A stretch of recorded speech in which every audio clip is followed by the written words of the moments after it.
नमो अरिहंताणं नमो सिद्धाणं नमो आयर्याणं नमो वज्रायाणं नमो लोये सव्वसाहूणं meso पंचनमुक्कारो सव्वपावपणासनो मंगलाणं च सव्येसिं परमं हवै मंगलम् नमो दुर्वाररागादि वैरिवारनिवारिणे अर्हते योगिनाथाय महावीरायतायिने ओंकारबिन्दुसंयुक्तं नित्यं ध्यायन्ति योगिनः कामदं मोक्षदं चैव ओंकाराय नमो नमः अज्ञानतिमिरान्धानां ज्ञानाञ्जनशलाकया नेत्रमुन्मीलितं येन तस्मै श्रीगुरवे नमः तस्मै श्रीगुरवे नमः। मैं कौन हूँ आया कहाँ से और मेरा स्वरूप क्या। मैं कौन हूँ आया कहाँ से और मेरा स्वरूप क्या। संबंध दुखमय कौन है स्वीकृत करूं परिहार क्या। रागदेवाय नमः। सद्गुरुभ्यो नमः।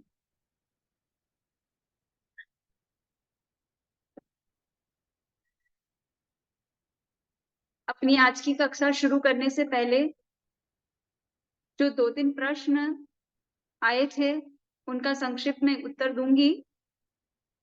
एक प्रश्न आया था कि नयवाद और नियतिवाद क्या एक है।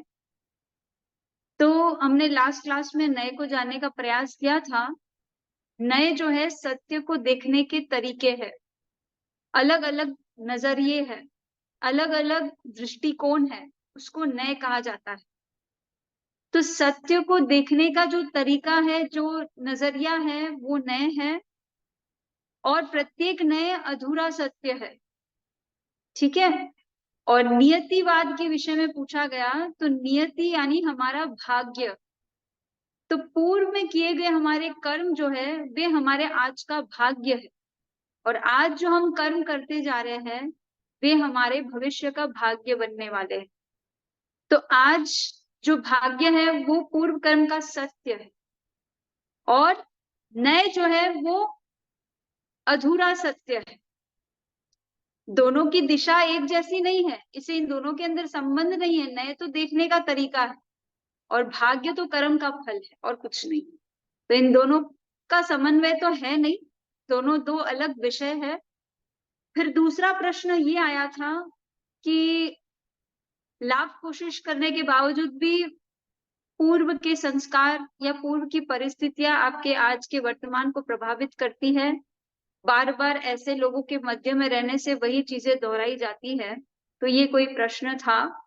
तो मैं उनसे कहना चाहूंगी कि जिंदगी के छोटे मोटे दुख तभी तकलीफ देते हैं जब हम वास्तविक सत्य को जानते नहीं। जब हम हायर ट्रूथ्स को जानेंगे, हायर लॉजिक्स को जानेंगे, तो हमारी असली पीड़ा क्या है वो समझ में आएगी। हमारी असली पीड़ा क्या है पता है? हमारा ज्ञान। हमारा असली रोग क्या है? हमारी मोह माया आसक्ति। ये हमारे असली रोग है, असली पीड़ा है। बाहर के लोग तो पीड़ा में केवल निमित्त बन रहे हैं, वे असली में हमारे शत्रु नहीं है। असली में उनसे हमको तकलीफ नहीं मिल रही है, तकलीफ तो हमारे अंदर के शत्रु दे रहे हैं। तो असली शत्रु को पहचानोगे तो बाहर के लोग आपके लिए कभी समस्या होंगे ही नहीं। बाहर के लोग तब तक हमें समस्या दिखते हैं जब तक हम हायर ट्रूथ्स को नहीं जानते। हायर ट्रूथ क्या है हमारा? मान लो कि आप बालकनी में खड़े हो और कोई श्मशान यात्रा के लिए कोई शव को लेकर जा रहा है और आपको कोई पूछता है कि भाई बाहर आवाज क्या है, शोर क्या है, तो आप कहते कोई मरा है, इस प्रकार से आप बोलते। पर यदि वही मृत्यु अगर आपके घर में घटी हो, आपके किसी अपने की, तो क्या आप उतने ही लाइट से बोल सकते हो? नहीं बोल सकते हो। घटना सेम है, घर में भी मृत्यु हुई है और रास्ते में भी शव यात्रा जा रही है, यानी वो भी मृत्यु की घटना है। पर दोनों में आपको अंतर क्या दिख रहा है पता है? एक में आपको पीड़ा हो रही है और एक में आपको कोई फर्क ही नहीं पड़ रहा। घटना एक है पर एक में फर्क नहीं हो रहा है और एक में पीड़ा हो रही है। इसका सीधा सटीक उत्तर ये है कि घर में मृत्यु हो रही है उसकी पीड़ा इसलिए क्योंकि आप मोह में हो, आसक्ति में हो, उस व्यक्ति के साथ आपका गहरा संबंध है। तो व्यक्ति की मृत्यु आपके दुख का कारण नहीं है, आपके दुख का कारण आपकी आसक्ति है, आपका मोह है। तो जो भी परिस्थितियों में आज आप हैं, उन परिस्थितियों को अपने दुख का कारण मत मानो। इन परिस्थितियों को आप अपने विकास का कारण भी बना सकते हो। चंदन बाला के जीवन में क्या दुख कम था? पर हर दुख आपको आगे बढ़ाने के लिए भी आता है, ये ध्यान रखो। आज आपके अंदर स्वाध्याय की जो चेतना जगी है, आज आप जो पहल कर रहे हो उन दुख से मुक्त होने के लिए, ये उन परिस्थितियों ने आपको रियलाइज कराया कि यहाँ पे वास्तविक सुख नहीं है और शाश्वत सुख की और आपका नजर गया, आपका ध्यान गया। यदि आप जो चाहते थे वो आपको जिंदगी में मिल जाता तो आप मुक्ति की ओर देखते ही क्यों, आप स्वाध्याय करने आते ही क्यों, है ना? तो हर परिस्थिति आपके लिए चुनौती है, हर परिस्थिति से अपने आप को आगे बढ़ने का मार्ग ढूंढो। हर परिस्थिति आपको माउल्ट कर रही है, आपको चांस दे रही है कि यू ग्रो, बढ़ो आगे, उस परिस्थिति को हरा कर अपने आप को आगे निकल कर लेकर जाओ। You can not change the people, you do not have control to change the actions of the people. आप दुनिया को नहीं बदल सकते, आप दुनिया में जो लोग, उनके जो तौर तरीके हैं, उनका जो व्यवहार है, उसको नहीं बदल सकते। आपका दायरा सिर्फ आप तक ही सीमित है। You can only change yourself. अगर हम दूसरों को बदल सकते थे तो फिर अरिहंत भगवान हम सबको बदल के मुक्ति के लायक बनाकर जाते और हम सबको मोक्ष ही लेके चलेगा। तो अनंत शक्ति की स्वामी साक्षात अरिहंत तीर्थंकर भगवान भी अगर हमें बदल नहीं सकते हैं तो हम किसी को बदलने की मूर्खता क्यों करें? दुनिया को चेंज मत करो, परिस्थितियों को चेंज मत करो। और कोई भी चीज तभी हावी होती है जब तक आप असली कारण तक नहीं जाते। कोई भी रोग होता है तो आप जड़ तक नहीं जाओगे तो वो रोग आपके ऊपर हावी रहेगा, और जड़ आपको खबर हो गई तो आप उसका इलाज कर ही लो। तो आपकी बीमारी का जो जड़ है वो आपके कषाय है, आपके सत्य को न देख पाने की दृष्टि है। बाहर के लोग केवल निमित्त है। यदि महावीर कहे कि गोवाले ने मेरे कान में कीले ठोक दी तो महावीर को गोवाला दोषी दिखेगा, पर महावीर ने तो गोवाले को दोषी माना ही नहीं। परिस्थितियों को दोषी मानोगे तो बाहर राग द्वेष करोगे, संसार बढ़ाओगे और ट्रांजैक्शंस बढ़ेंगे। जिन आत्माओं के साथ आज आपको जीना पड़ रहा है, पूर्व में आपके उनके साथ कोई ट्रांजैक्शंस थे, कोई ऋणानुबंध था, इसीलिए वो आपकी जिंदगी में है। अब और राग द्वेष करोगे तो और आगे आगे उनको निपटाना होगा। अगर आप शांत हो गए तो आपका अकाउंट वहीं पर क्लोज हो जाएगा। आपको प्रतिक्रिया नहीं देनी है। महावीर ने प्रतिक्रिया नहीं दी तो गोवाले के साथ जो अकाउंट था वो क्लोज हो गया। आपको भी जिन भी आत्माओं के साथ जीना पड़ रहा है उनके साथ अपने सारे अकाउंट्स क्लोज कर दो। वे सारे लोग आपके दुख का कारण नहीं है। सबसे पहले कलेक्शन वो करो। परिस्थिति आपके दुख का कारण नहीं है, लोग आपके दुख का कारण नहीं है, केवल आपकी दृष्टि भ्रमित है। मिथ्या दृष्टि आपके दुख का कारण है, आपको गलत दिखाती है। आप सही दृष्टि से देखो, आपके कर्म आपके दुख का कारण है। तो अब संभल कर कर्म करो, है ना? तो मैंने कोशिश की है आपके प्रश्न का उत्तर देने के लिए। फिर तीसरा प्रश्न ये था कि जैन श्रमण योग साधना में और क्या क्या जानेंगे हम। तो हमने 4 आयामों के माध्यम से जैन श्रमण योग साधना को जानने का प्रयास हमारा चल रहा है। उसमें हम सम्यक दर्शन की ओर है, और प्रमाण और न्याय ये सम्यक ज्ञान है, और आगे हम सम्यक चारित्र और सम्यक तप की चर्चा करेंगे। ये चारों आयामों की चर्चा से हमारी जैन श्रमण योग साधना का पूरा जो विषय है ये समाप्त होगा, है ना? तो ये तीसरा प्रश्न था। तो हम बढ़ते आज के विषय की ओर। सम्यक दर्शन के आयाम में हमने तत्वों को जाना और अब तत्व निर्णय की ओर हम आगे बढ़ रहे हैं। और तत्व निर्णय में हमारे पास 2 साधन हैं, एक है प्रमाण और दूसरा है न्याय। प्रमाण है प्रूव करना। कोई भी बात अगर आपके सामने है तो उसका एविडेंस क्या है, उसकी सत्यता क्या है, उसकी ऑथेंटिसिटी क्या है, किस बेस पर आप इस बात को प्रकाशित कर रहे हो, इसको चेक करना प्रमाण है। पूर्ण सत्य को जानने का प्रयास करना और उस सत्य के आधार को जानने का प्रयास करना, ये प्रमाण है। तब सीधे से एक शब्द में पूछो कि प्रमाण क्या है, तो मैं कहूंगी प्रमाण इज इक्वल टू सम्यक ज्ञान, या प्रमाण इज इक्वल टू सत्य को प्रमाणित करने की प्रक्रिया, है ना? और दूसरा हमारे पास साधन है न्याय। न्याय है कोई भी सत्य को एक पक्ष से देखना, एक दृष्टिकोण से देखना, उसको कहते हैं न्यायवाद। है ना? तो हम कोई भी परिस्थिति को एक दृष्टि से देखते हैं और फिर हम उस सत्य को प्रकाशित करते हैं। तो कोई भी वस्तु के अंदर अनेक धर्म है, अनेक पक्ष है, तो सभी पक्षों को देखेंगे तो पूरा सत्य सामने आएगा। और सभी पक्षों को देखने का ढंग जो है उसको कहते हैं अनेकांत की दृष्टि, और जो एक-एक पक्ष को देखता है वो है नए की दृष्टि। समझ में आ रहा है? नए जो है एक पक्ष से सत्य को देखना है और सभी पक्षों को देखने का प्रयास करना, वो है अनेकांत की दृष्टि।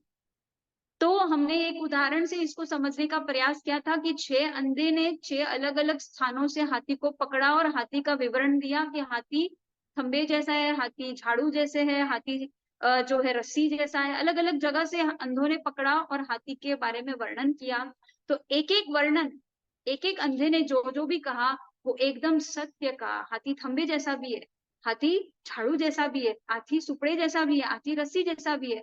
पर किस अपेक्षा से बोला जा रहा है, उस अपेक्षा को खोज करना, उस अपेक्षा की गहराई तक जाना, वो कला नए की कला है। कौन से नए से कह रहे हैं? तो जिसने पैर को पकड़ा उसने कहा हाथी थंबे जैसा, राइट? तो वो अपेक्षा थी हाथी के पैर की। कि जिसने पूंछ पकड़ी उसने कहा पूंछ की अपेक्षा से हाथी झाड़ू जैसा, राइट? तो अगर आपकी नए की दृष्टि ओपन होगी तो आप सामने वाला जो कह रहा है केवल उसके शब्द को नहीं पकड़ेंगे, पर उसके कहने के पीछे जो दृष्टिकोण है, वो किस इंटेंशन से बोल रहा है, वो किस अपेक्षा से बोल रहा है, उसको देखने की कला आप में आ जाएगी। और जब वो कला आ जाती है तो सारी समस्या का समाधान, सारी कंट्रोवर्सी का समाधान आपको हाथ लग जाएगा, है ना? जब तक हम दूसरे की बात समझ नहीं पाते हैं तभी तो बहस चलती है, तभी तो विवाद होता है। तो जब भी आप इंटरेक्शन करते हो, कॉन्वर्सेशन करते हो, तो सामने वाले व्यक्ति की बात किस अपेक्षा से की जा रही है, ये अगर समझते हैं, तो हम नए को अपने डे टू डे लाइफ में अप्लाई कर। और यहाँ पर हम नए क्यों सीख रहे हैं? अपनी डे टू डे लाइफ तो बेटर होगी ही, वो तो ऑटोमेटिकली होगी, आप सीख जाओगे तो।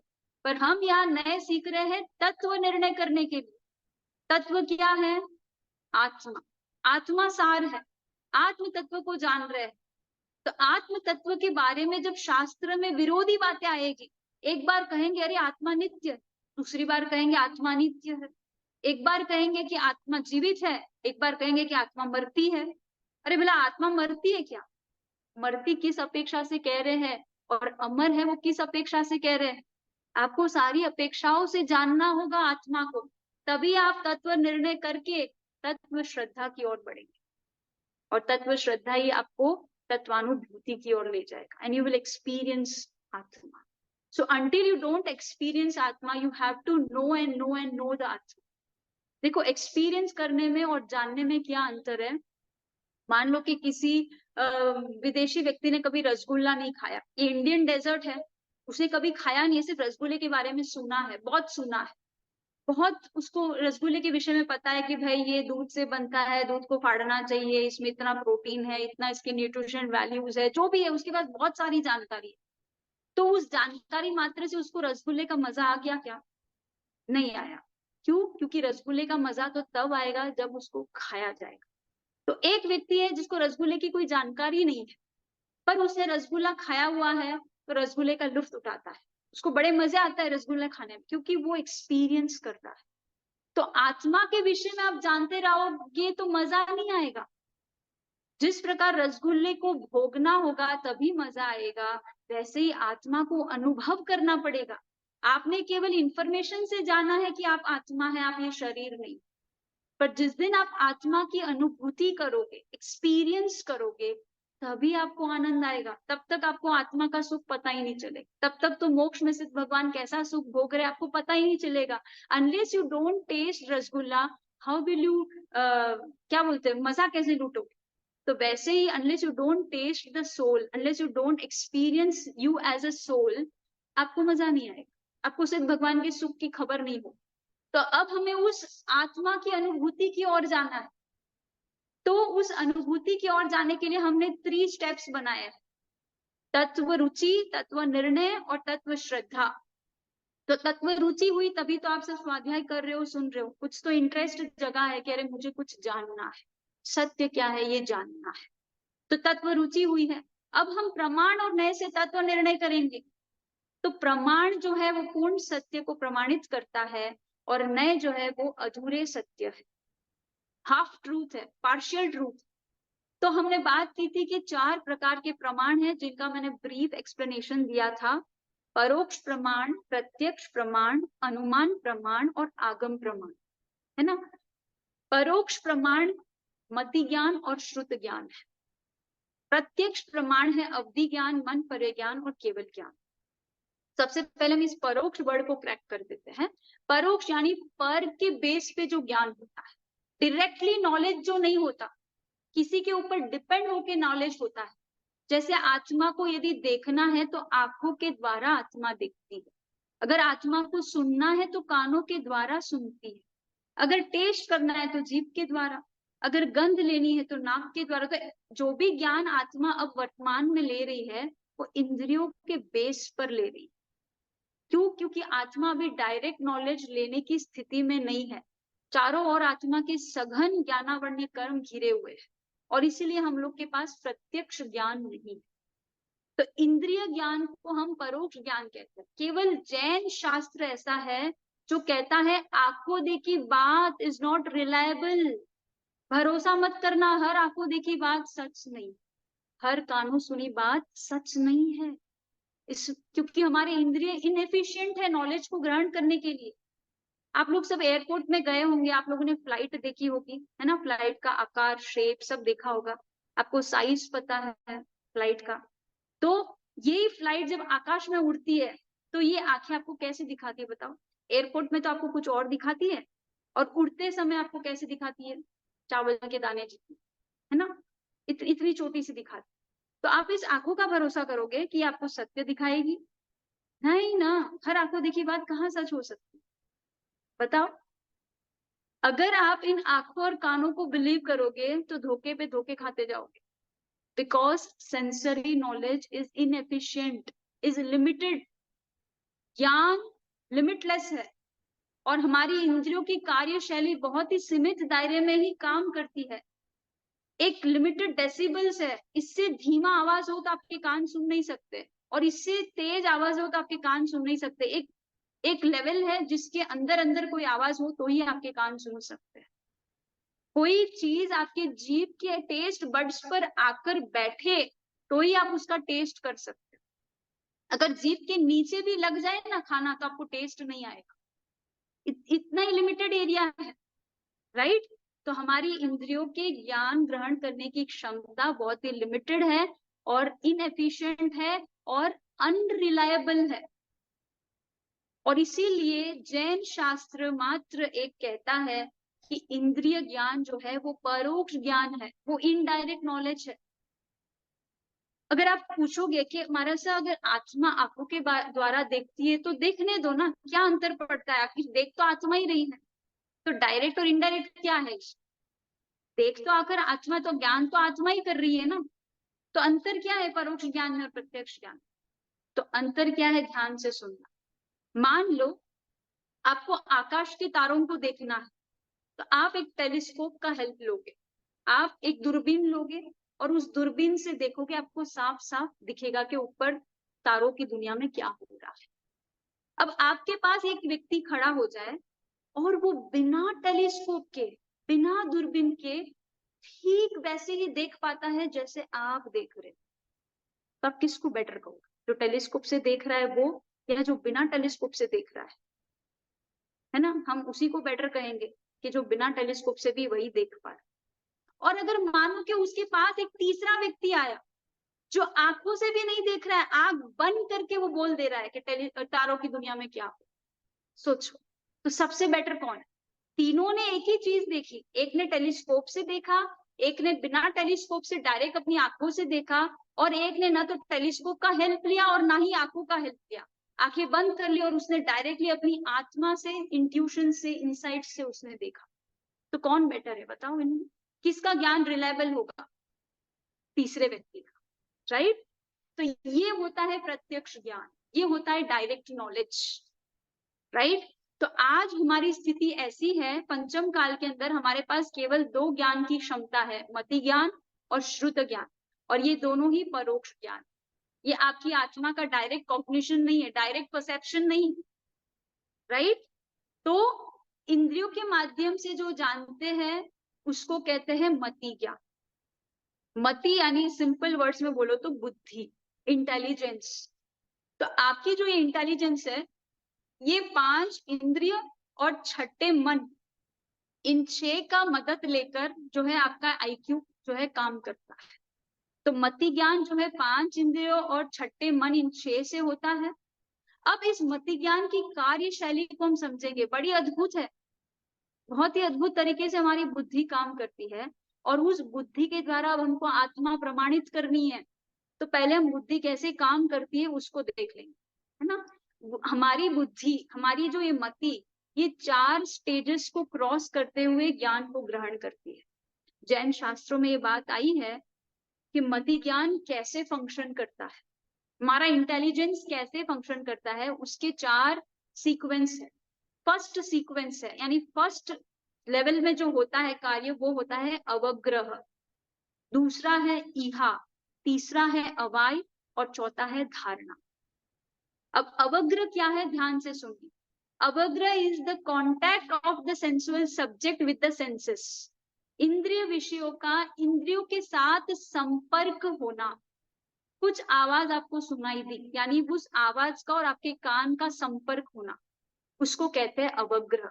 यानी आपके अवग्रह में, आपके इंद्रियों के दायरे में आपका कोई इंद्रिय विषय आया, मानो कि कोई भी गंध आई, अरे कुछ जल रहा है, अरे क्या गंध आ रही है, मतलब आप जहां जिस एरिया में गंध ले सकते हो उतनी एरिया के अंदर कोई ऐसी गंध आई और आप तुरंत सेंस कर पाए, अरे कुछ जलने की बात आ रही है, अरे कोई वायर जल रहा है क्या, अरे कहीं आग लगी है क्या, कैसी बात आ रही है। तो आपके अवग्रह में एक सेंसुअल सब्जेक्ट आया। तो इंद्रिय विषय का आपकी 5 इंद्रियों के साथ कांटेक्ट में आना, संपर्क में आना, उसको कहते हैं अवग्रह। जब ये कांटेक्ट स्पष्ट रूप से आए तो उसको कहते हैं अर्थावग्रह, और जब ये अस्पष्ट रूप से आती है तो उसको कहते हैं व्यंजनावग्रह, है ना? तो आप जब स्पष्ट रूप से जान नहीं पाते हो, अरे आवाज तो आ रही है पर किसकी आवाज आ रही है पता ही नहीं चल रहा है, तो वो हो गया अस्पष्ट अवग्रह। और अगर आप पता कर पाते हो तो उसको कहते हैं अर्थावग्रह। तो कहते हैं व्यंजनावग्रह की जो पॉसिबिलिटी है वो सिर्फ 4 इंद्रियों को है, यानी कान, नाक, जीभ और आपका जो टच सेंस है, ये 4 ही अस्पष्ट अवग्रह करते हैं। बाकी मन और आपकी आंख, ये हमेशा स्पष्ट अवग्रह ही करती है, इसलिए इनका व्यंजनावग्रह नहीं है। तो ये 4 इंद्रियों का व्यंजनावग्रह है। और अर्थावग्रह यानी स्पष्ट अवग्रह, स्पष्ट contact of the sensual subject, ये 6 करते हैं। तो अर्थावग्रह 6 के, ठीक है। तो अब दूसरा स्टेज है, जैसे ही आपके इंद्रिय के सब्जेक्ट आपके कांटेक्ट में आता है, उसके बाद क्या होता है, ईहा होता है।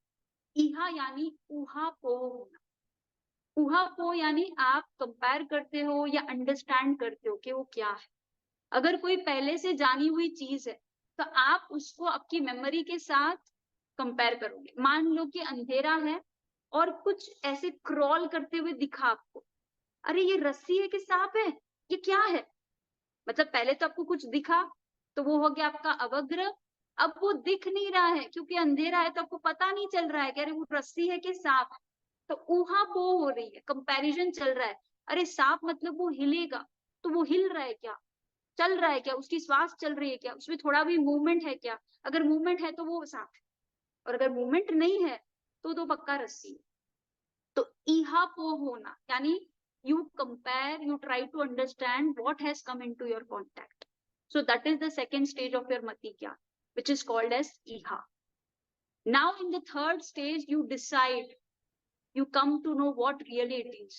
तो आप उसके पास जाते हो और ध्यान से उसको देखते हो और आपको पता चल जाता है, अरे ये तो रस्सी है, सांप ही नहीं। So you decided that ये रस्सी है. So when you come to decision, that is called as avai. है ना? जो भी सेंसुअल सब्जेक्ट आपके क्या बोलते कांटेक्ट में आया, आपने उसको कंपेयर किया, अंडरस्टैंड करने का प्रयास किया, और फिर उसके बाद आप डिसीजन पर आ गए, तो उसको कहते हैं अवाय। Now the last stage of mati gyan is धारणा।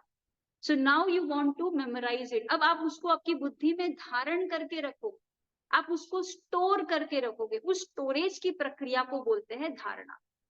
ओ तो रस्सी ऐसे होती है, ओ तो सांप ऐसे होता है, वो आपके मेमोरी में स्टोर हो गया, राइट। अब जो चीजें जानी हुई होती है उसमें तो आप इहा कर लेते हो। अब जो चीज आपको पता ही नहीं, अब मैं कहती हूँ अरे आपकी आत्मा तो ऐसी है वैसी है, उसकी ऐसी क्वालिटीज है, आपकी रियलिटी ये है, तब किसके साथ कंपेयर करो? आपके पास तो आत्मा का कोई पहले का इंफॉर्मेशन है ही नहीं, आपको नॉलेज ही नहीं है। तो नए चीज को जब आप ग्रहण करते हो, तो आत्मा तो आपके इंद्रिय के विषय में ग्रहण होने वाली चीज है ही नहीं ना। आत्मा को ना आप टच नहीं कर सकते, टेस्ट नहीं कर सकते, उसका कोई रंग नहीं है तो आप देख नहीं सकते, रूप नहीं है, उसकी कोई गंध नहीं है, उसकी कोई आवाज नहीं है, कोई ध्वनि नहीं है, तो कैसे कैच करो? आपके पास तो सिर्फ 5 मीन्स ही है जिससे आप ज्ञान ग्रहण करो। अब आत्मा इन पांचों में से पकड़ में नहीं आएगी, तो आप आत्मा को कैसे एक्सपीरियंस करो? क्योंकि रसगुल्ला तो है नहीं कि भाई खा ले, है ना, या कोई बिछौना तो है नहीं कि उसको टच करके उड़ के सो जाए। तो आत्मा स्पर्श रस गंध वर्ण इन सबसे ऊपर है। अब आत्मा आपके अवग्रह में कैसे आई? तो सबसे पहले आपके कानों में ये ध्वनि आई कि आप आत्मा है, यानी पहले आत्मा आपके कान का विषय बनेगी। अब आपके कान के अवग्रह में आत्मा सब्जेक्ट बन गई। अच्छा, आत्मा नाम की कोई चीज है और वो चीज जो है वो मैं हूं, ऐसा ये शास्त्र कहता है। इस प्रकार से आपके अवग्रह में आत्मा आ गई। अब आप इहा करो, इहा यानी उहापो, to get into it and get more details about it.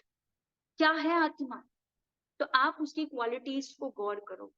अच्छा, जो सदा ज्ञानवान है, अच्छा, जो कभी थकता ही नहीं, जो कभी रुकता ही नहीं, जो कभी मिटता ही नहीं, जो कभी बना नहीं, जो कभी खत्म नहीं होगा। कोई उसे मार नहीं सकता, कोई उसे जला नहीं सकता, कोई उसे डुबो नहीं सकता, कोई उम्र उसको कभी बूढ़ा नहीं कर सकता, कोई बीमारी उसको कभी लग ही नहीं सकती है। क्या अद्भुत चीज है ये आत्मा। अरे बाबा, जो जो प्रॉब्लम्स है हमारी, उस एक भी प्रॉब्लम का जो है आत्मा तक वो प्रॉब्लम जाती ही नहीं। भूख किसको लगती है? शरीर को लगती है। आत्मा को भूख का भी प्रॉब्लम नहीं। हाँ, आपको जो भी डिमांड्स है, आप आहार निद्रा, आत्मा कभी सोती नहीं है, आत्मा कभी खाती नहीं है, आत्मा को मैथुन की आवश्यकता नहीं है, आत्मा को संग्रह की आवश्यकता नहीं, आत्मा कुछ हाथ में लेकर आई नहीं, कुछ लेकर जाएगी नहीं, तो परिग्रह भी आत्मा नहीं करती है। तो आत्मा की ऐसी क्वालिटीज है। जो भी मेरी आज डेली लाइफ में प्रॉब्लम्स है, वो एक भी प्रॉब्लम आत्मा के विषय में तो है ही नहीं। मेरी आज की समस्या क्या है कि मैं बूढ़ा हो जाऊंगा तो क्या होगा मेरा? मैं तो कभी बूढ़ा होता ही नहीं। अरे मुझे कोई बीमारी हो जाएगी तो मेरे पास हेल्थ कार्ड है कि नहीं, मेरे पास ऑपरेशन करने के पैसे है कि नहीं? अरे आत्मा को तो ऑपरेशन की आवश्यकता नहीं है। बोलो, आपकी जो भी प्रॉब्लम्स सब बॉडी रिलेटेड, उन सारी चीजों का समाधान केवल आप आत्मा है ये जान लोगे तो सब समस्या का समाधान हो जाए। जब कोरोना का काल आया तो सब कितने पैनिक हो गए थे। पहले लॉकडाउन में तो इतने डरे हुए थे लोग। अगर उस समय में आप जान पाते कि अरे मुझे तो कोरोना कभी लग ही नहीं सकता है, तो आप कितने रिलीफ में होते, सोचिए। पर हम सब क्या मानते हैं? हम बॉडी कॉन्शियस है। अरे मुझे कोरोना लग जाएगा, मेरे को ऑक्सीजन नहीं मिलेगा, फिर मैं क्या करूंगा, मर जाऊंगा। तो हमारी भय का कारण ये है भ्रम। हमने रियलिटी को देखा। तो जैसे जैसे आप आत्मा को जानते जाओगे तो आपकी इहा में एक आत्मा का एक व्यू बिल्टअप होते जाएगा, उसकी क्वालिटीज आपके दिमाग में एंटर करते जाएगी, तो वो हो जाएगा इहा। और जब आप अपनी बुद्धि से डिसीजन करोगे, हाँ शास्त्र में ऐसी बात आई है, मेरा ज्ञान आज दिन तक तो रुका नहीं, आज दिन तक तो मेरा साक्षी स्वभाव रुका ही नहीं, आज दिन तक चेतना मेरी बंद हुई नहीं, मैं हमेशा कॉन्शियस था, आज भी कॉन्शियस हूं, मैं कभी जड़ बना ही नहीं, मैं नॉन लिविंग थिंग बन सकता हूँ क्या? आज तक मैं बना नहीं। तो इस तरह से आपकी बुद्धि कंपैरिजन करते हुए डिसीजन लेवल पर आई कि अच्छा मेरी आत्मा ऐसी, ये मेरी रियलिटी। और फिर मेरी धारणा में क्या फिक्स हो जाएगा? स्टोर हो जाएगा कि मेरी रियलिटी तो वो है, ये नहीं। सो हम, मैं वो हूँ, ये नहीं हूँ। सो अहम मतलब मैं वो। जब मुझे ये पता चल जाएगा कि मैं वो हूँ, तो इससे रिलेटेड जितनी भी प्रॉब्लम्स मेरे को जो परेशान कर रही थी, बात ही खत्म हो जाएगी जब मुझे पता चल जाएगा कि ये मैं हूं ही नहीं, राइट। तो इस तरह से आपका मति ज्ञान और आपके मति ज्ञान को जो इनपुट मिला, ये आत्मा के विषय में आपको जो जानकारी मिली, वो कहाँ से मिली? वो श्रुत ज्ञान से मिली। श्रुत ज्ञान में आपके बारे में जो जो बताया गया है कि आप कौन है, आपकी रियलिटी क्या है, वो श्रुत ज्ञान से आपने लिया और आपने मति ज्ञान से उसको अपने बुद्धि में धारण किया। और मति ज्ञान और श्रुत ज्ञान ही तो आपको केवल ज्ञान की ओर ले जाएंगे। अवधि ज्ञान और मन पर ज्ञान का कोई रोल नहीं है। आपकी आत्म साधना में अवधि ज्ञान आपको मिले तो भी ठीक, नहीं मिले तो भी ठीक, मन पर ज्ञान आपको मिले तो भी ठीक, नहीं मिले तो भी ठीक, आवश्यक नहीं। मति ज्ञान और श्रुत ज्ञान आपका स्ट्रॉन्ग है तो आप केवल ज्ञान तक पहुंचने वाले हैं, राइट।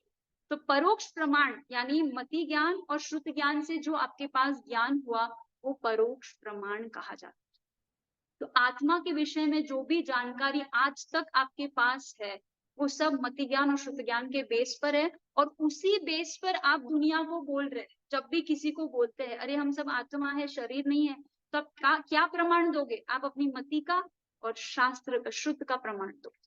तो मति ज्ञान और श्रुत ज्ञान आपके परोक्ष प्रमाण है। अब जाएंगे हम प्रत्यक्ष प्रमाण की ओर, जो कि पंचम काल में है नहीं। हम सब अब पंचवें आर्य में है, और अब किसी को न तो अवधि ज्ञान होगा, न मन पर ज्ञान होगा, न केवल ज्ञान होगा। भरत क्षेत्र में किसी को नहीं होने वाला। तो अवधि ज्ञान क्या है? रूपी पदार्थों का एक सीमा तक, एक अवधि तक भूत, वर्तमान और भविष्य को जान लेना। एक सीमा के दायरे तक, एक अवधि तक भूत, वर्तमान और भविष्य के रूपी पदार्थों को जानना। रूपी यानी जो फॉर्म वाली है। आत्मा फॉर्मलेस है, इसलिए अवधि ज्ञानी को आत्मा नहीं दिखाई देगी, राइट। वो आत्मा को देख नहीं पाएगा, सिर्फ केवल ज्ञानी ही आत्मा को देख सकता है। तो अवधि ज्ञानी केवल रूपी पदार्थों को जानेगा और भूतकाल, वर्तमान काल और भविष्य काल की एक सीमा तक जानेगा। वो कुछ सीमा तक पास्ट को जान पाएगा, कुछ सीमा तक फ्यूचर को जान पाएगा। सो दैट इज अवधि ज्ञान। एंड व्हाट इज मन पर ज्ञान? दूसरों के मन में क्या विचारधारा चल रही है ये जान लेना मन पर ज्ञान है। और अंतिम है केवल ज्ञान।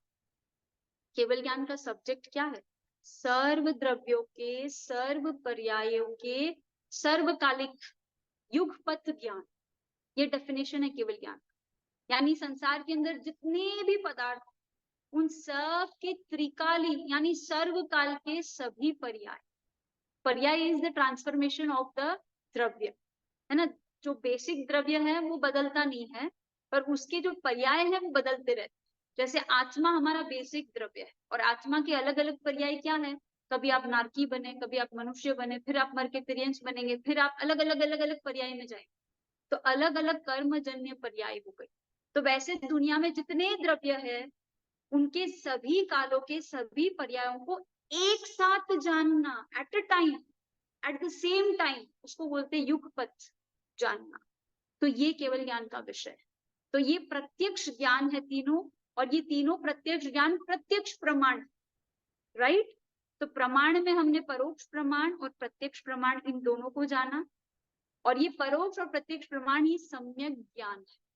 और जैन श्रमण योग साधना का जो दूसरा आयाम है सम्यक दर्शन के बाद, जो सम्यक ज्ञान है वो यही है। क्योंकि सम्यक ज्ञान के 5 वेद है, मति, श्रुत, अवधि, मन, पर्य और केवल। तो ये सम्यक ज्ञान है। अब कहते हैं कि कभी कभी आप सुनते हो दर्शन ज्ञान चारित्र, कभी कभी आप सुनते हो ज्ञान दर्शन चारित्र। तो पहले दर्शन होता है कि पहले ज्ञान होता है? ये प्रश्न हो सकता है लोगों को। तो प्रश्न का उत्तर ये है कि दर्शन और ज्ञान दोनों जुड़वा भाई है, दोनों ट्विंस है। अब आप तत्व ज्ञान ले रहे हो और फिर श्रद्धा कर रहे हो। सो गेनिंग नॉलेज इज ज्ञान, while to have faith on it, श्रद्धा होना वो दर्शन। तो पहले आप ज्ञान को ग्रहण कर रहे हो और फिर श्रद्धा कर रहे हो। जब उस पॉइंट ऑफ व्यू से बोलोगे, उस नए से बोलोगे, तब तो पहले ज्ञान आएगा, फिर दर्शन आएगा और फिर चारित्र आएगा। बट जब आप आत्मानुभूति की बात करोगे, जब आत्मा आत्मा के रूप में एक्सपीरियंस कर लेगी, तो वो हो जाएगा निश्चय सम्यक दर्शन। और जब सम्यक दर्शन होगा तभी आपका सारा ज्ञान सम्यक ज्ञान में बदलेगा। तब तक आपका सारा ज्ञान मिथ्या ज्ञान ही कहना है। So unless you don't have the right vision, your knowledge will not be right. So the moment you gain right vision, your all knowledge will become right. So जब आत्मानुभूति की अपेक्षा से कहा जाएगा तो पहले सम्यक दर्शन होगा, फिर सम्यक ज्ञान।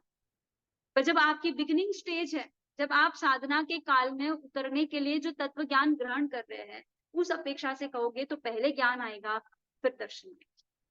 तो एक्चुअली देखा जाए तो दोनों एक संग ही चलते हैं, और इसीलिए कुछ शास्त्रकारों ने तो दोनों को जुड़वा भाई बोला है ना। कभी एक के बाद एक होता है तो कभी एक संग होता है।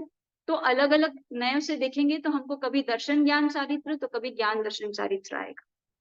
Both are correct, both are right. Okay, तो प्रत्यक्ष प्रमाण के बाद हम जाएंगे अनुमान प्रमाण। ये चारों प्रमाण में सबसे ज्यादा इंपॉर्टेंट है अनुमान प्रमाण। सब लोग ध्यान से सुनना, ये अनुमान प्रमाण ही आपको साधना के लिए पुरुषार्थ करवाएगा। बिना अनुमान प्रमाण से आप पुरुषार्थ कर ही नहीं सकते, आप मुक्ति के लिए एक कदम भी नहीं उठा सकते। वो अनुमान प्रमाण क्या है? कोई भी वस्तु को सिद्ध करने के लिए दूसरे चीज की अस्तित्व को लेना, यानी एक का अस्तित्व दूसरे के अस्तित्व पर आधारित है, उसको कहते हैं अनुमान प्रमाण। जहां जहां धुआं है वहां वहां क्या है? अग्नि है। बिना अग्नि के धुआं है क्या? नहीं है। तो आप धुएं को देख पाते हो, अग्नि को देख नहीं पाते हो, क्योंकि धुआं आपको दिखता है दूर से, पर अग्नि दूर से दिखती नहीं। तो धुएं को देखने पर आप ये फिक्स कर लेते हो कि वहां अग्नि है, 100% अग्नि। बारिश को देखकर आप तय कर लेते हो कि आकाश में बादल है, भले बादल आपको दिखे नहीं, पर अगर बारिश हो रही है तो 100% बादल है, क्योंकि बिना बादल के बारिश होती ही नहीं है। It's fix. तो एक का अस्तित्व दूसरे के अस्तित्व के साथ जुड़ा हुआ है। तो धुएं का अस्तित्व अग्नि के साथ जुड़ा हुआ है, बारिश का अस्तित्व बादल के साथ जुड़ा है, वैसे ही चेतना का अस्तित्व चेतन के साथ जुड़ा हुआ है। उसी अनुमान प्रमाण से अब आत्मा को सिद्ध करोगे, और कोई उपाय नहीं है। 5 इंद्रियां और मन आपको आत्मा सिद्ध नहीं करा सकते। अनुमान प्रमाण से ही सिद्ध करोगे कि जहां जहां चेतना है वहां वहां चेतन है, जहां जहां ज्ञान है वहां वहां आत्मा है, क्योंकि बिना चेतन के तो चेतना है ही नहीं दुनिया में। जहां जीव है वही जीवत्व है, जहां चेतन है वही चेतना है, जहां आत्मा है वही ज्ञान है, जहां आत्मा है वही ध्यान है, जहां आत्मा है वही साक्षी स्वभाव है। तो आप साक्षी स्वभाव को तो एक्सपीरियंस कर रहे हो ना, आत्मा को तो एक्सपीरियंस नहीं कर रहे हो। और आपके अंदर एक साक्षी स्वभाव है जो हर पल विटनेस कर रहा है, आप क्या सोच रहे हो, आपके क्या भाव आ रहे हैं, आप क्या बोल रहे हो, आप क्या कर रहे हो, कहाँ जा रहे हो, कहाँ आ रहे हो, आपकी जिंदगी में क्या क्या हो रहा है, उसको कौन विटनेस कर रहा है? आपके अंदर बैठा हुआ वो साक्षी स्वभावी आत्मा। आत्मा आपके कैच होल्ड में नहीं आएगा, पर आपका साक्षी स्वभाव ये प्रमाणित करता है कि आप आत्मा है। जैसे धुआं प्रमाणित करता है कि वहां अग्नि है, वैसे ही आपका साक्षीपना ये प्रभावित करता है कि आप आत्मा है। आप आत्मा की क्वालिटीज से आत्मा को सिद्ध करो, राइट।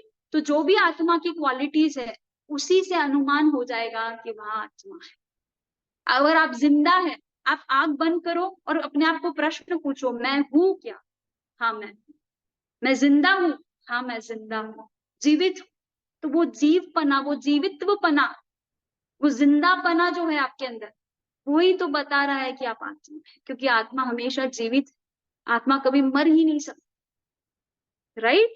तो ये सारी क्वालिटीज है जो आपको आत्मा को तय कराएगी, सिद्ध कराएगी। और इसी अनुमान प्रमाण से तो श्रमण योग साधना के लिए निकल पड़ता है। उसको पता है कि मैं आत्मा हूं, अब उस आत्मा को उसको एक्सपीरियंस करना है, इसीलिए तो साधना कर। तो तत्व निर्णय हो गया और तत्व श्रद्धा हो गई।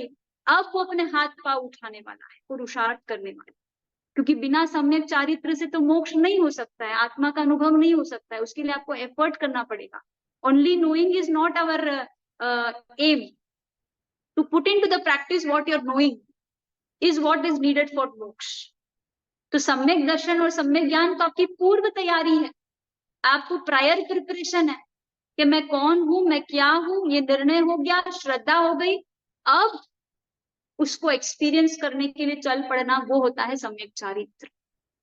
तो अनुमान प्रमाण से जब सिद्ध हो जाएगा कि मैं क्या हूं और मैं कौन हूं, तब उसको कहते हैं अनुमान प्रमाण। तो आपके तत्व निर्णय में तीसरा साधन, तीसरा प्रमाण ये अनुमान प्रमाण है। अब चौथा है आगम प्रमाण। आगम प्रमाण यानी आप्त पुरुषों से गमन करते हुए आए हुए वचन। आगम वर्ड का मीनिंग अगर आप पूछोगे तो आप्त पुरुष कौन है? जिनके आत्मा के अंदर प्रत्यक्ष ज्ञान हो गया, जो सर्वज्ञ हो गए, जिनके पास संपूर्ण ज्ञान, उसको कहते हैं आप्त पुरुष। उन आप्त पुरुषों से गमन करते हुए यानी पीढ़ी से पीढ़ी, परंपरा से चलते आया, गुरु शिष्य के ट्रेडिशन से जो वचन आ गए, तो आप्त पुरुषों से गमन करते हुए आए हुए वचन का संकलन, उसको कहते हैं आगम। और आगम में सबसे प्रायोरिटी में कौन से शास्त्र है? तो कहते हैं अंग शास्त्र, क्योंकि वो गणधर द्वारा रचित है। गणधरों ने डायरेक्ट भगवान को सुना लाइव और द्वादशांग की रचना की, यानी 12 अंग, द्वादश यानी 12 और अंग यानी 12 पार्ट्स। तो भगवान की वाणी को 12 पार्ट्स में बताया, उसको कहते हैं द्वादशांग। तो dwadashang is the most authentic knowledge, scriptural knowledge, right? तो गणधर द्वारा रचित है, उसमें तो कोई डाउट का चांस ही नहीं। फिर द्वादशांग के बेस पर आगे 12 उपांग, फिर 10 प्रकीर्ण, 6 छेद सूत्र, 4 मूल सूत्र, अनुयोग द्वार सूत्र, नंदी सूत्र। ये 45 आगम श्वेतांबर मूर्ति पूजक संप्रदाय के अनुसार आपको बताए। उन्हीं 45 में से कुछ को नहीं मानते हुए तेरापंथ और स्थानक संप्रदाय 32 आगम मानते हैं, और दिगंबर संप्रदाय षटखंड आगम इत्यादि कोई पूर्व से आए हुए, जो 14 पूर्व है उसमें से आए हुए कुछ अंश को जो है प्रमाण, आगम प्रमाण मानते हैं। तो इस प्रकार से जो है चारों संप्रदाय में जो आगम फैले हुए हैं वे सारे आगम प्रमाण है। तो आगम में जो बात आती है उसको हम रेफरेंस देके कोई भी बात को प्रमाणित करते हैं। अरे भाई, आचारम सूत्र में ये बात आई है, उत्तराध्यायन सूत्र में ये बात आई है, तो उस रेफरेंस को लेकर जब आप कोई भी सत्य को रखते हो तो ये हो गया आगम प्रमाण, राइट? तो ये 4 प्रमाण से आप क्या करोगे? तत्व निर्णय करोगे। और दूसरा साधन क्या है? नय। अब नय जो है अलग अलग दृष्टिकोण से देखना है सत्य। तो अलग अलग दृष्टिकोण, दुनिया में कितने दृष्टिकोण है बताओ? बोले जितने लोग हैं उतने दृष्टिकोण। बोलो एक भी व्यक्ति का दूसरे व्यक्ति के साथ मैच करता है क्या थॉट प्रोसेस? नहीं मैच करता। एक घटना को 10 लोग 10 तरीके से देखते हैं, 50 लोग 50 तरीके से, करोड़ लोग होंगे तो करोड़ तरीके से देखेंगे, क्योंकि every one is having their own view point and every view point is a partial truth. That is what is nice teaching us.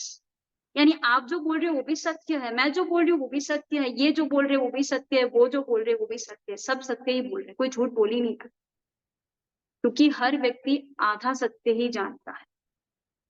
हम सब कैसे हैं? लिमिटेड इंटेलिजेंस वाले हैं, तो लिमिटेड इंटेलिजेंस वाला तो आधा ही सत्य जानेगा ना। हम लोग वो 6 अंधों में की बात कही थी ना, वैसे अंधे हैं, क्योंकि हमारे पास प्रत्यक्ष ज्ञान नहीं। तो प्रत्यक्ष ज्ञान नहीं है तो हमारे पास अधूरा ज्ञान है, हम केवल ज्ञानी नहीं है, हम अल्प ज्ञानी है। तो हमारे पास पूरा ज्ञान तो है नहीं, तो पूरी सत्य हमारे पास कैसे हो सकता है? तो हमारे पास आंशिक सत्य है, पार्शियल ट्रूथ है। So everyone is having their own viewpoint and every viewpoint is a partial truth. You cannot deny कि सामने वाला व्यक्ति जो है वो झूठ बोल रहा है। वो भी अगर कोई बात कह रहा है तो उसके पक्ष से देखने का प्रयास करो, उसमें क्या सत्यता है उसको जानने का प्रयास करो।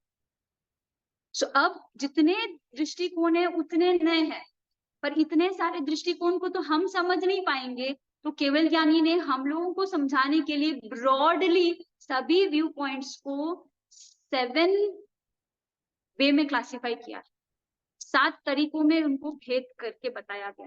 सो what are those 7 classifications? We are going to discuss in the upcoming class.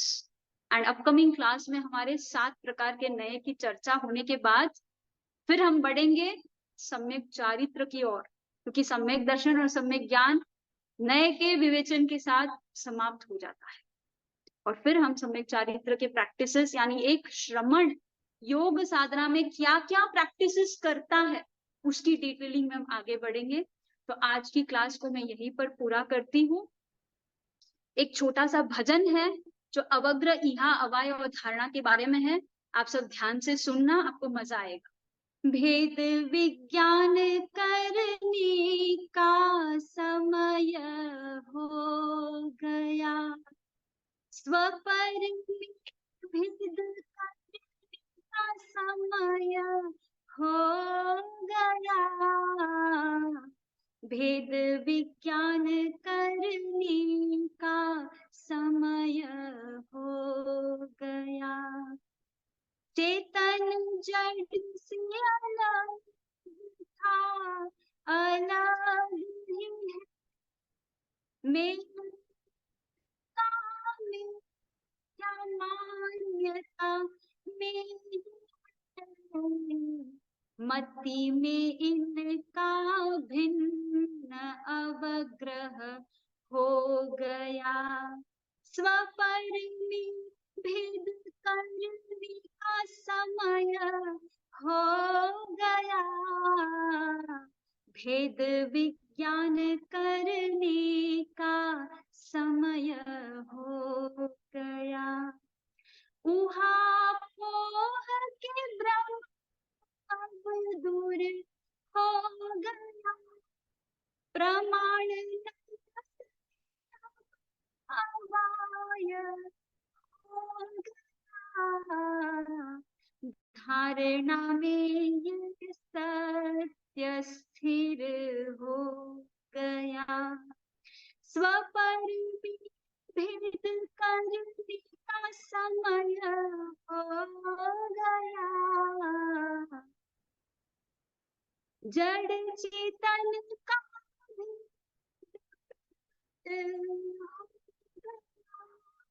गुण धर्म ज्ञात हो गया, शास्त्र रहस्य उद्घाटित अब हो गया, श्रुत से जड़ चेतन ज्ञान हो गया, मति से दोनों का निर्णय हो गया, मति श्रुत अब बोध के साधन हो गया, जिन वाणी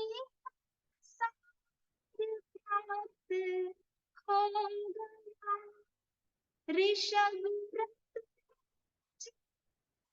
धन्य हो गया, सम्यक दर्शन अब तो सुलभ हो गया, स्वपर में भेद करने का समय हो गया,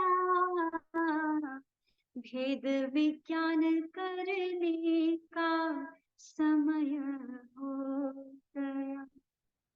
हम सभी आत्मा और शरीर, जड़ और चेतन में भेद करके आत्मा की दृष्टि को बढ़ाए और सम्यक दर्शन को प्राप्त करे, ये हमारे स्वाध्याय का लक्ष्य है।